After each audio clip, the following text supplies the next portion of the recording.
헌법재판소가 낙태죄를 헌법 불합치로 결정했습니다. 1953년에 형법이 제정될 당시 낙태를 범죄로 규정한 지 66년 만인데요. 임신 후 일정 기간 내 낙태를 허용하는 방식의 법 개정이 이루어질 것으로 보입니다. 종교계와 시민사회단체들이 우려가 현실이 됐는데요. 헌재 이번 판결로 논란은 더욱 증폭될 것으로 보입니다. 최대진 기자입니다. 임신 초기에 낙태까지 전면 금지하면서 이를 위반했을 때 처벌하도록 한 현행법 조항은 임산부의 자기결정권을 과도하게 침해해 헌법 불합치라고 헌법재판소가 11일 결정했습니다. 헌법 불합치란 해당 법 조항이 헌법에 위반되지만 즉시 효력을 상실하면 법적 공백으로 사회적 혼란이 생길 수 있는 경우 법 개정까지 시한을 두는 것을 말합니다. 1953년 형법이 제정될 때 낙태를 범죄로 규정한 지 66년 만으로 임신 후 일정 기간 내 낙태를 부분적으로 허용하는 방식으로의 법 개정이 이루어질 것으로 보입니다.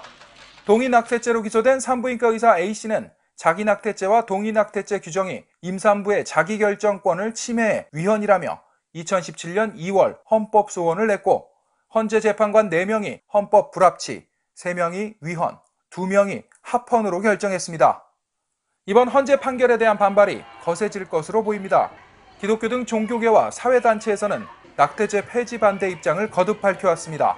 이번 헌재의 결정에 대해 낙태죄 폐지 반대 국민연합 등은 헌법 불합치 결정은 시대착오적이며 비과학적 판단이라며 남성 양육책임법 제정을 위한 노력과 낙태 예방을 위한 책임의식 강화, 성가치 교육 등을 통해 여성과 태아의 생명을 보호하는 데 최선을 다하겠다고 입장을 밝혔습니다. 이 헌법 불합치 결정으로 국회에서 새로운 법을 만들 것입니다.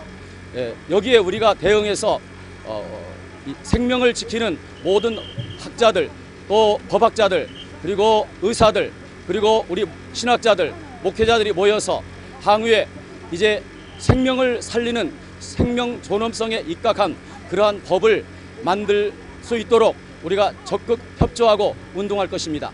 생명을 위한 운동은 잠깐 하다가 멈춰지는 게 아니고요. 생명은 끝까지 지켜내는 것이기 때문에 지금 당장은 어떤 계획이나 그런 걸 말할 수 있는 건 아니지만 생명을 지키는 데 있어서는 어떤 환경과 어떤 조건과 그거에 상관없이 아마 계속 해나갈 거라 생각을 합니다. 기독교와 가톨릭 등 종교계도 잇따라 비판의 목소리를 높이고 있습니다. 한국교회 총연합은 성명을 통해 모태의 생명과 연관된 상태가 아닌 이상 인위적으로 중단하는 것은 태아를 자기 소유로 생각하는 무지이자 권력의 남용이라며 오만한 판단이라고 지적했습니다. 한국기독교 공공정책협의회도 헌법 불합치 결정을 내린 것에 대해 강력히 비판한다는 내용의 성명을 발표했습니다. 또한 한국교회연합도 생명말살과 사회적 생명경시 풍조의 확산을 도외시한 지극히 무책임하고 편향된 판결이라고 비판했습니다.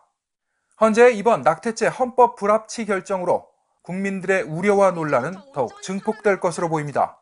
CTS 뉴스 최대진입니다.